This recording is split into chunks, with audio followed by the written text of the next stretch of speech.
राम राम। जैसा कि आप सबको पता है कि इस समय हिंदुस्तान में सबसे चर्चित जो मुद्दा है वो किसान आंदोलन है। और मैं खुद एक किसान और किसान का बेटा होने के नाते किसानों द्वारा किए गए हर आंदोलन का पहले भी और अब भी हमेशा समर्थन करता हूं और करता रहूंगा। दोस्तों, बिल और उससे जुड़ी बातें तो बहुत हो चुकी, बहुत लोग कर रहे हैं। सरकार और किसान नेताओं के बीच बातचीत भी चल रही है। लेकिन इस सारे आंदोलन में एक हरियाणा वासी होने के नाते जो मैंने सीखा और जो बात मेरे मन में सबसे ज्यादा मुझे बार बार कुछ बोलने के लिए प्रेरित कर रही थी, वो आज मैं आप सब लोगों के साथ साझा कर रहा हूं। सबसे पहले तो मैं पंजाब और पंजाब वासियों का धन्यवाद करना चाहता हूं, जिन्होंने अपनी पंजाबियत, अपनी अस्मिता के लिए लड़ाई लड़ना, ये चीज हमें सिखाई कि कैसे आप अपने लोगों के लिए और अपने समाज के लिए लड़ाई लड़ सकते हो और एक आंदोलन खड़ा कर सकते हो और उसमें आप कामयाब हो सकते हो और इस लड़ाई को जारी रख सकते हो। इस सभी आंदोलन में आज दिल्ली में जितने भी लोग, चाहे पंजाब, हरियाणा, उत्तर प्रदेश, सभी लोग वहां आए हुए हैं। कुछ मैं पंजाब के लोगों से एक प्रार्थना करना चाहूंगा कि कुछ गंदे बंदे जैसे योगराज जैसे, जिनको उन्होंने जो बातें कही, ऐसे लोगों को आप अपना मंच ना दें ताकि हमारे बीच कोई भेदभाव ना आए। लेकिन मैं पंजाब और पंजाबियों का और इस आंदोलन के लिए उनको शुभकामनाएं देता हूं, क्योंकि मेरा सपोर्ट आंदोलन के साथ साथ किसानों के लिए है, क्योंकि किसान इस देश का अन्नदाता है, दुनिया का अन्नदाता है और वो खुद भूखा रह के औरों के लिए खाने का इंतजाम करता है। लेकिन इस सब बीच में अब मैं जो बात करना चाहूंगा अपने हरियाणा वासियों से, मैं आप सबसे एक सवाल पूछना चाहूंगा कि क्या हम हरियाणा वासी, हमारी कहीं पे कोई अस्मिता बची है? क्या हम, जब भी कोई आंदोलन हरियाणा में होता है, अगर गुर्जर समाज ने आंदोलन किया तो नेता राजस्थान से, दलित समाज ने आंदोलन किया तो नेता उत्तर प्रदेश से, और जाट समाज का आंदोलन हुआ तो नेता उत्तर प्रदेश से। आज जब हम किसानों के मुद्दे पे अपने बड़े भाई पंजाब के साथ कंधे से कंधा मिला के खड़े हैं, तो क्या 2, 3, 4, 5 लोग भी हरियाणा के किसान नहीं है जो इस मुद्दे को, इस मीटिंगों में जा सके? क्या इन्होंने तो अपनी पगड़ी बचा ली, क्या हमारे खंड के हम नहीं बचा सकते? क्या हमारे एक आदमी भी खंड के वाला ऐसा नहीं है जो वहां उस मीटिंग में केंद्र के साथ बातचीत में बैठ सके? हमें सोचना चाहिए हम कहां जा रहे हैं। आज हरियाणा की कोई बात ही नहीं करता। कोई कह देता है छोटा भाई है। ये छोटा भाई मुझे लगता है तब तक है जब तक छोटा भाई अपने अधिकार नहीं मांगता। जिस दिन हमने छोटे भाई ने ये अधिकार मांगना शुरू कर दिया कि हमारे हिस्से के पानी को आप हमें दो, उस दिन ये छोटा भाई बड़े भाई का काम भी बंद हो जाएगा। अरे मुझे शर्म आने लगी कि छोटू राम जैसे महान व्यक्ति ने, जिसने भाखड़ा डैम का निर्माण करवाया अंग्रेजों के साथ लड़के, और उस राज्य को अपना अधिकार देने के लिए कोई बात भी नहीं करता। कहां है हमारे नेता? आज पंजाब की सारी पार्टियां मिलकर इस संघर्ष में साथ दे रही हैं, लेकिन हमारे नेता कहां है? कोई हमारा किसान नेता नहीं, कोई हमारा राजनीतिक नेता नहीं। कहां है वो लोग जो हमेशा पानी की बात करते थे? आज समय आया है जब दिल्ली को चारों तरफ से हमने घेर रखा है, दिल्ली से हम भी तो अपना हक मांग सकते हैं। हमारे 6 जिले, अगर वो पानी हमें मिल जाए तो उनके किसानों का कितना भला होगा। लेकिन हम सब लोग समय समय पे हमेशा ही, मुझे तो लगता नहीं आज हरियाणा की बात तो करने वाला कोई नहीं बचा। मेरे मन में सवाल आया, मैं आपसे पूछ रहा हूं, आप बताओ, क्या हमारे 4 व्यक्ति ऐसे नहीं, क्या 4 आदमी खंडगे वाले ऐसे नहीं जिनको चुना जा सके, जिनको, अरे हमसे तो अच्छा यूपी के राकेश तो कहते हैं 20 ट्रैक्टर लेके आगे, आज वो हर जगह बैठे हैं, उनको निमंत्रण दिया जाता है।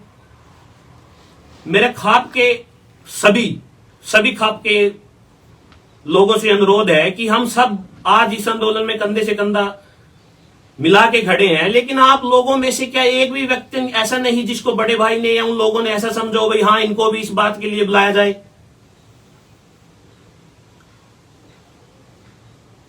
कभी हम यशपाल मलिक के पीछे, कभी हम करोड़ीमल बैंसला के पीछे, कभी कहीं हमने, हमारी अस्मिता कहां है? आज पलवल से पंचकूला का कोई मेल नहीं है। हरियाणा की बात कहां है? हम कहां हैं दोस्तों? ये बात सोचने का समय है। हमारा तो नाम जनगण मन में भी नहीं आता। क्या इतिहास है हमारा? हमें सोचना चाहिए। मेरे मन में सवाल आया, मैं आपसे पूछ रहा हूं। आंदोलन, सरकारें आती हैं जाती हैं, आती रहेंगी जाती रहेंगी, चलता रहेगा, देश हमेशा चलता रहेगा। लेकिन इस देश में हम हरियाणा वासी कहां हैं? कहां है हरियाणा वाले? आज एक कौम ने दिखा दिया कि कैसे एकजुट होकर लड़ाई लड़ी जा सकती है। उन्होंने, चाहे वो इंग्लैंड में बैठे हो, कनाडा में बैठे हो, कहीं भी हो, एक साथ उठकर खड़े होकर बात कर रहे हैं। क्या हमारा अधिकार नहीं? क्या हम अपने पानी की बात भी नहीं कर सकते? हमारे पानी के लिए अगर हम बात करेंगे तो लोग कहेंगे नहीं नहीं, उससे माहौल खराब हो जाएगा, ये है वो है। मतलब हमें डराया जाता है पानी की बात करते हुए। 2 महीने तक इन्होंने रेल को रोके रखा, आगे कश्मीर या कहीं भी हिमाचल जाने वाले हर साधन को रोका। हम एक बस भी नहीं रोक सकते कि हमें पानी चाहिए। समय समय पे राजनीति करने के लिए कभी अभय सिंह चौटाला या कभी कोई, मैं सभी पार्टियों को कह रहा हूं, चाहे वो बीजेपी हो, कांग्रेस हो या अन्य दल हो। आज देवीलाल के वंशज भी यहां राजनीति कर रहे हैं। तो जब भी कभी पानी की बात होती है तो जब वो बादलों के जाके वहां नतमस्तक हो जाते हैं। कभी नहीं उन्होंने डिमांड रखी जब भी उधर बादलों की सरकार थी। इधर हम सिर्फ, मुझे लगता है हम इतिहास में भी इसलिए नहीं है, एक राजा होता था और एक गुलाम प्रजा। हम वो गुलाम प्रजा थी जो हमेशा राजा के कहने पे चलते थे। मेरी बातों का बुरा मत मानना, लेकिन ये सवाल है अपने आप से भी पूछना कि हमारी क्या अस्मिता है? हमारी चेतना क्या बिल्कुल कहीं नहीं है? हम चारों तरफ, दिल्ली के भी हम चारों तरफ, हम हमेशा सभी लोगों का सहयोग करते हैं। हमने कभी हम आज अलग अलग समाज, चाहे राजस्थान के लोग हो, महाराष्ट्र के लोग हो, पंजाब के लोग हो, हमेशा गिनवा देते हैं कि हमने इस देश के लिए इतनी कुर्बानियां दी। आज तक हमने कभी नहीं गिनाया कि हमने कुर्बानियां दी, और इतिहास गवाह है हमारी कुर्बानियों का। ये लोग अवार्ड में वापस कर देते हैं। हमने आज हिंदुस्तान में सबसे ज्यादा ओलंपिक के मेडल हमारे पास हैं, हरियाणा के पास। अगर हमने वो एक ओलंपिक मेडल वापस कर दिया तो इस देश की कोई इज्जत नहीं बचेगी। लेकिन वापस तो तब करेंगे ना जब हम हरियाणा की बात करेंगे। विभिन्न मुद्दों पे हमने हमेशा सबका साथ दिया। लेकिन मेरी हाथ जोड़ के सभी लोगों से एक प्रार्थना है कि कम से कम इस बारे में सोचें कि इस सारे संघर्ष में हम हरियाणा वासी कहां हैं? क्या ये हरियाणा एक राज्य है भी, या सिर्फ 15-20 जिलों को जोड़कर सिर्फ एक सत्ता पे काबिज होने के लिए ही सिर्फ इसको बनाया गया है? अरे शर्म करो छोटू राम की कौम मारो। किसानों के लिए आज भी सबसे बड़े किसान नेता के रूप में चौधरी छोटू राम का नाम सारी दुनिया, सारा हरियाणा जानता है, सारा पंजाब जानता है। और हम कहां हैं? अपनी अस्मिता को, अपनी खंडगे को, अपनी पगड़ी को इस तरीके से ना रोड़ो। कोई भी आंदोलन हो, हम हमेशा कंधे से कंधे मिला के खड़े हुए। लेकिन क्या इस मिट्टी ने नेता पैदा करने बंद कर दिए हैं? चाहे वो किसान नेता हो, चाहे कोई और लीडर हो, या हमें अपनी हमारी अस्मिता ही नहीं है, हमारी चेतना ही नहीं है कि हम अपना राज्य का भी नाम ले सके कहीं। पंजाबियों ने ऐसा कर दिया, गुजरातियों ने ऐसा कर दिया, मराठाओं ने ऐसा कर दिया। अरे हम हरियाणा वाले कहां हैं आज?